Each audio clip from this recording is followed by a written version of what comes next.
चिराग पासवान और चाचा पशुपति पारस को मिलेगी 4 सीट। उपेंद्र कुशवाहा और मुकेश सहनी और जीतन राम मांझी को एक एक सीट मिलेगी।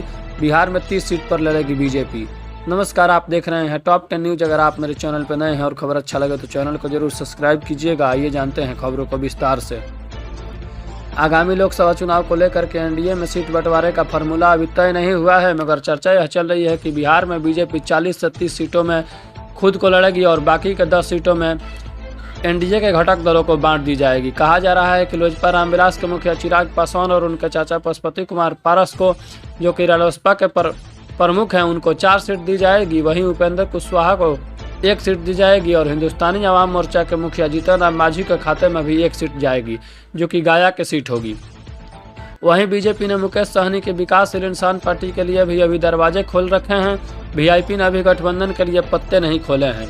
वहीं आप सभी को बता दें कि सूत्रों की माने तो लोजपा के 2 गुटों में 4 सीटों में ही दी जाएगी।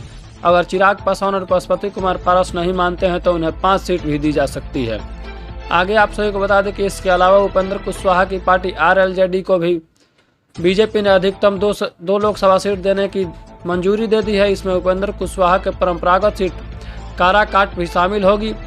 हालांकि वहीं आप सभी को बता दें कि सीतामढ़ी, झंझारपुर, सिवान, वाल्मीकि नगर, सुपौल, जहानाबाद और मुंगेर में भी चुनाव की तैयारी कर रही है।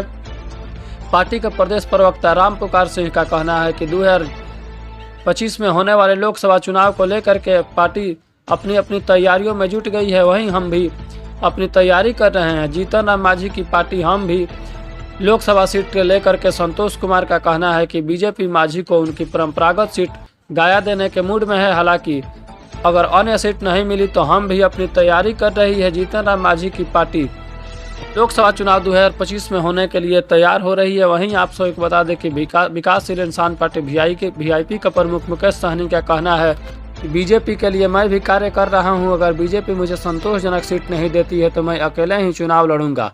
चिराग पासवान और चाचा पशुपति कुमार पारस को तो 4 ही सीट पर संतोष करना पड़ेगा। वहीं आप सभी को बता दें कि उपेंद्र कुशवाहा को तो मात्र 1 सीट ही मिलनी है। चिराग पासवान और चाचा पशुपति कुमार पारस को मिलेगी 4 सीट, जिसमें कि लोक जनशक्ति पार्टी के नेता और जमुई के सांसद चिराग पासवान को हाजीपुर सीट मिलने की संभावना है। वहीं आप सभी को बता दें कि जमुई से तो सांसद है चिराग पासवान, लेकिन जमुई सीट अगर बीजेपी नहीं देती है तो चिराग पासवान को मजबूरी में हाजीपुर से ही लड़ना होगा। वहीं दूसरी तरफ हाजीपुर सीट को लेकर के चाचा पशुपति कुमार पारस भी अपना दावा कर रहे हैं। चाचा पशुपति कुमार पारस भी हाजीपुर से सांसद हैं और दावा कर रहे हैं कि मैं हाजीपुर से ही चुनाव लड़ूंगा। वहीं बीजेपी की ओर से चिराग पासवान भी हाजीपुर सीट का मांग कर रहे हैं। लगातार हाजीपुर सीट को लेकर के चाचा भतीजे में जंग छिड़ी हुई है।